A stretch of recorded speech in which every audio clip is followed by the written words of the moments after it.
बोल भगवान वाल्मीकि की। मंच पे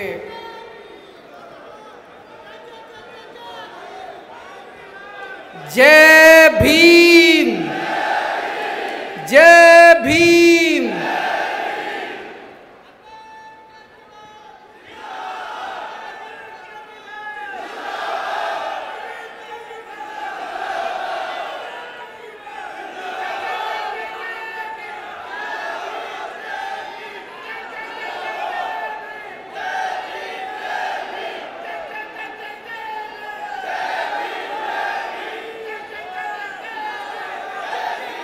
मंच पे आसीन दिल्ली के उप मुख्यमंत्री मेरे छोटे भाई मनीष सिसोदिया जी,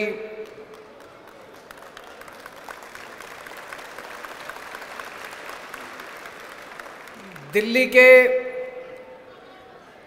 मंत्री मेरे छोटे भाई राजेंद्र गौतम जी,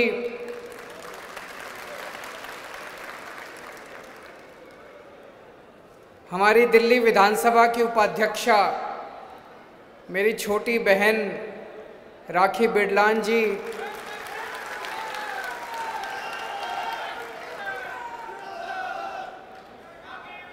और बेहद सम्मानित हमारे निमंत्रण पे आज समय निकाल के आए हुए विद्यार्थी जी, स्वामी जी, स्वामी प्रकटनाथ जी, माँ भवानी जी। मैं देख रहा हूँ सामने इतने सारे संतगण हैं, हमारे सभी विधायकगण, सभी ऑफिसर्स और पूरे दिल्ली के कोने कोने से आए हुए प्यारे बहनों, भाइयों, माताओं, बुजुर्गों, बच्चों, सबको मेरा नमस्कार, सबको मेरा प्रणाम। आज दिल खुश हो गया।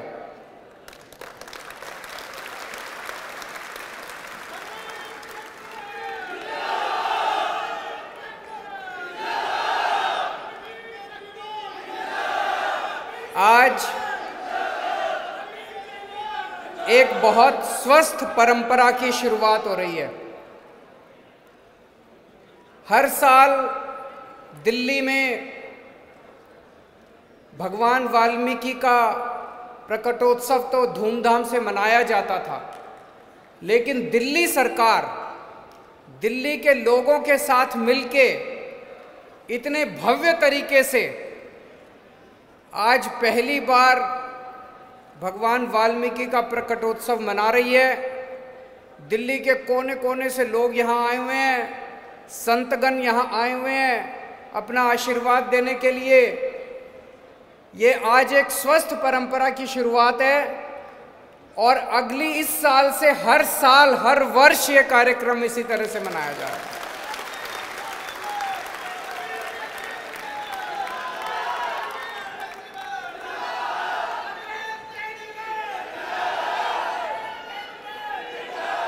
और इस कार्यक्रम को मनाने का इससे अच्छा तरीका और क्या हो सकता है कि हम उस महान कवि के प्रकटोत्सव को मना रहे हैं। और आज हमने उन अपने बच्चों को सम्मानित किया जो बच्चे पढ़ाई के अंदर 90% से ज़्यादा नंबर लेके आए हैं। ये अपने आप में अनोखी बात है। पहले सरकारी स्कूलों में कोई अपने बच्चों को भेजना नहीं चाहता था। आज सरकारी स्कूलों के बच्चे 90% से ज़्यादा नंबर लेके आ रहे हैं।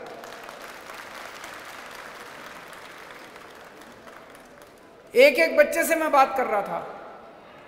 आप लोगों ने सुना जब मैडम वहाँ से बता रही थी, कोई ऑटो ड्राइवर का बच्चा है, कोई मजदूर का बच्चा है, गरीब से गरीब परिवारों से आने वाले बच्चे, गरीब से गरीब, आज 90% से ज़्यादा नंबर लेके आए। और अब उनकी आंखों में चमक है, उनकी आंखों में सपना है उनमें कई बच्चे आईएएस अफसर बनना चाहते हैं। एक लड़की ने बताया वो एयर होस्टेस बनना चाहती है, एक लड़का डॉक्टर बनना चाहता है, कई सारे बच्चे टीचर्स बनना चाहते हैं। सबकी आंखों में सपने हैं। तो भगवान वाल्मीकि के प्रकटोत्सव को मनाने का इससे अच्छा तरीका और क्या हो सकता था। भगवान वाल्मीकि, मुझे लगता है इस ब्रह्मांड में, इंसानियत में जितने पृथ्वी के ऊपर प्राणी पैदा हुए उनमें सबसे ज्ञानी महर्षि वाल्मीकि थे। अभी जैसे बताया गया, संस्कृत का सबसे पहला श्लोक,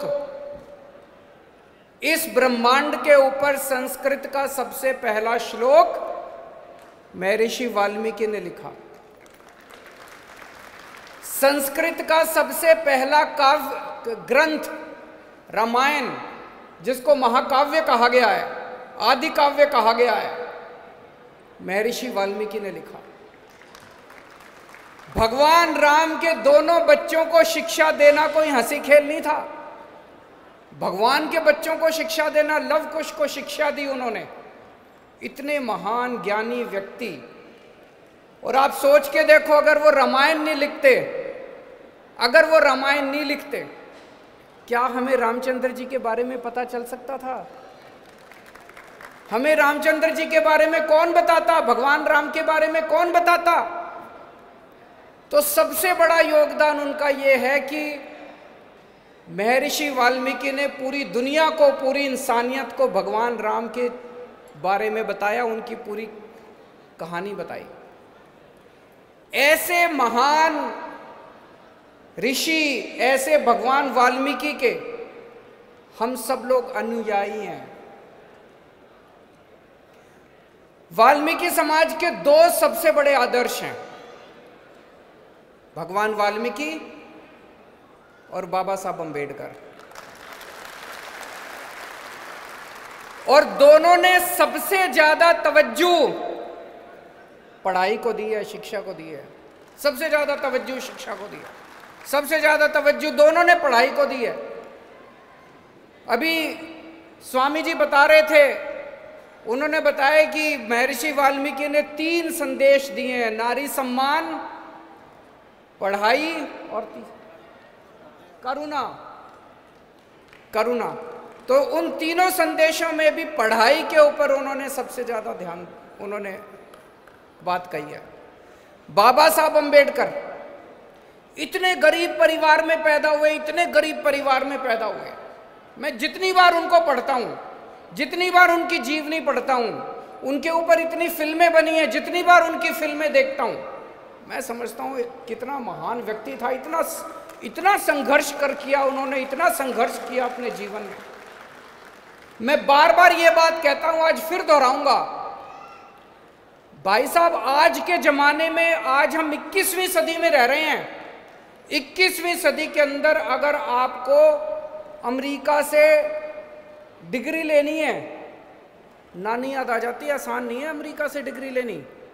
अमेरिका से डॉक्टरेट करनी, पीएचडी करनी आज के जमाने में आसान नहीं है। उन्होंने एक नहीं 2-2 डिग्रियां करी विदेशों से। एक डिग्री ली अमेरिका से, दूसरी डिग्री ली इंग्लैंड से। इंग्लैंड से जब वो डिग्री ले रहे थे, उनके पैसे खत्म हो गए, उनको बीच में डिग्री छोड़ के आनी पड़ी। दोनों उन्होंने स्कॉलरशिप में ली, बीच में उनके पैसे खत्म हो गए, घर में समस्या हो गई, डिग्री छोड़ के आनी पड़ी। फिर दोबारा गए वो डिग्री पूरी करने के लिए इंग्लैंड। तो उन्होंने सबसे ज्यादा तवज्जो उन्होंने शिक्षा को दी। ऐसे 2 महान व्यक्तियों के अनुयायी होके अगर हम लोग अपने बच्चों को अच्छी शिक्षा ना दें, अगर हम कम पढ़े लिखे रह जाएं, तो ये ठीक बात नहीं है। तो दोस्तों, आज मैं आपसे कुछ मांगने आया हूं। मैं वोट नहीं मांग रहा, मैं पैसे भी नहीं मांग रहा। आज आपसे एक वचन मांग रहा हूं, कुछ भी हो जाए, सारे जने अपने बच्चों को अच्छी से अच्छी शिक्षा दोगे।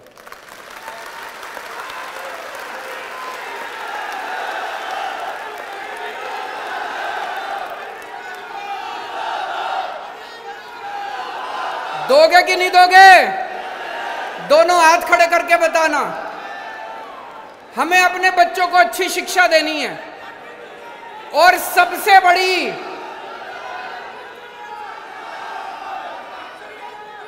आज सबसे बड़ी देशभक्ति यही है, सारे जने अपने अपने बच्चों को अच्छी शिक्षा दे दो, अपने अपने बच्चों को लायक बना दो, भारत महान देश बन जाएगा। ये बच्चे ही हमारा भविष्य हैं, और भारत आगे कैसे बढ़ेगा?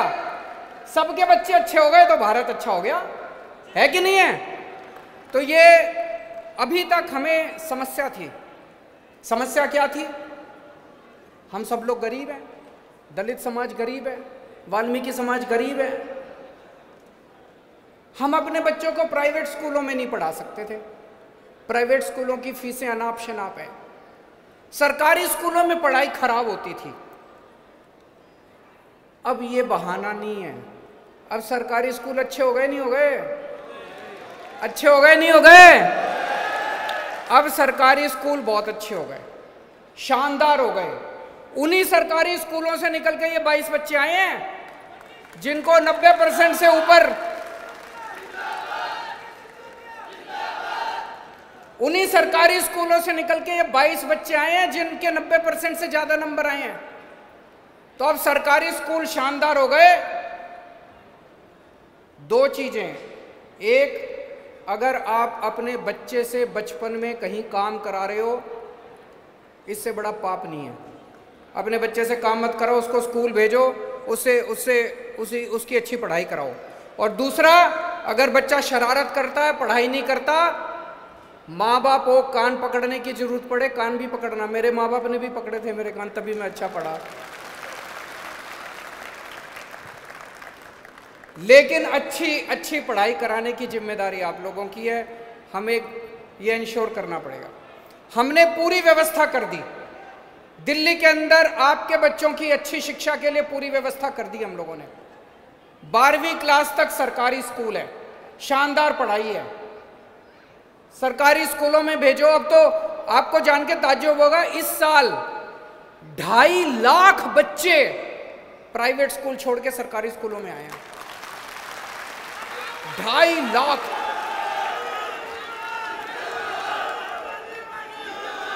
2.5 लाख बच्चे, ये तो हमारा डेटा है। 2.5 लाख बच्चे प्राइवेट स्कूल छोड़ के सरकारी स्कूलों में आए हैं। तो सरकारी स्कूल बड़े अच्छे हो गए। एक तो ये बात। 12वीं करने के बाद अगर आपका बच्चा इंजीनियर बनना चाहता है, डॉक्टर बनना चाहता है, आजकल कोचिंग बड़ी महंगी हो गई है। अगर आप किसी इंस्टीट्यूट में कोचिंग कराओ, वकील बनना है, डॉक्टर बनना है, इंजीनियर बनना है, रेलवे के पेपर देने हैं, बैंकिंग के पेपर देने हैं, कोचिंग करनी पड़ती है। एक एक कोचिंग में 3-3, 4-4 लाख रुपए लेते हैं।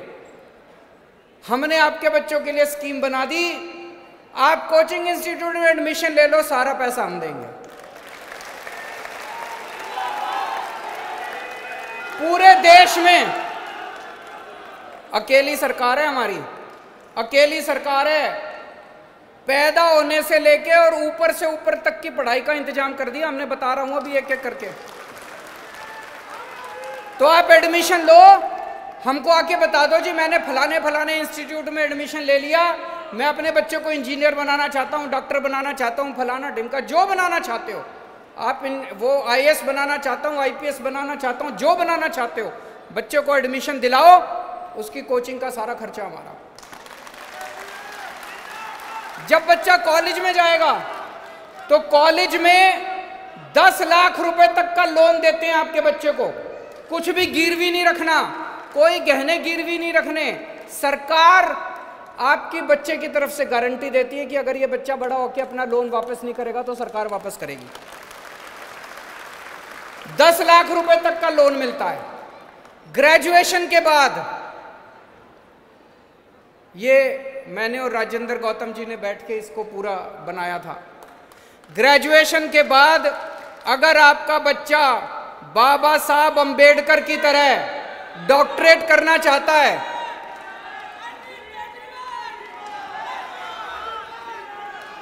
अगर आपका बच्चा अमेरिका जाके, अगर आपका बच्चा इंग्लैंड जाके डॉक्टरेट करना चाहता है, पीएचडी करना चाहता है, एमटेक करना चाहता है, पोस्ट ग्रेजुएशन करना चाहता है, आपको बाबा साहब अंबेडकर के जितना संघर्ष नहीं करना पड़ेगा, उसका सारा खर्चा दिल्ली सरकार देगी। आप पूरी दुनिया की बेस्ट से बेस्ट यूनिवर्सिटी में अपने बच्चों को पढ़ाओ, विदेशों में अपने बच्चों को पढ़ाओ, विदेशों में आपके बच्चों को पढ़ाने का खर्चा दिल्ली सरकार देगी।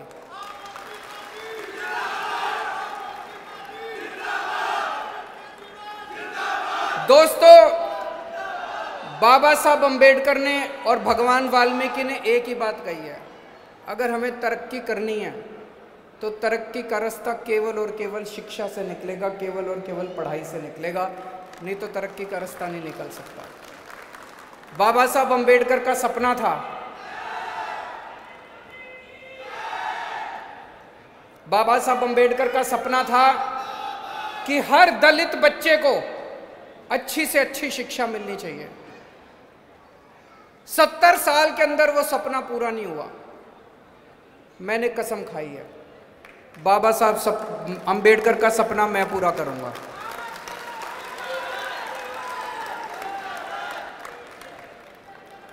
तो दोस्तों,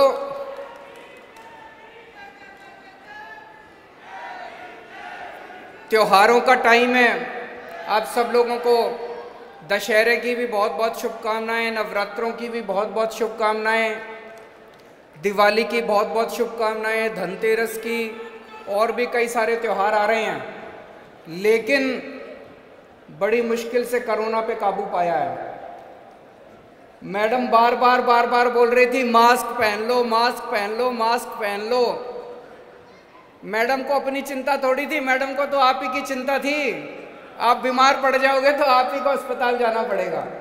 तो हम सब लोगों ने मिलकर बड़ी मुश्किल से कोरोना पे काबू पाया है। त्यौहार मनाना, लेकिन पूरे सावधानी के साथ त्यौहार मनाना।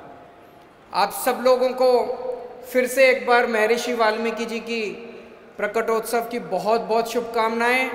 भगवान वाल्मीकि का आशीर्वाद आपके सबके परिवार के ऊपर हो। आप सब लोग स्वस्थ रहें, खुश रहें। बहुत बहुत शुक्रिया।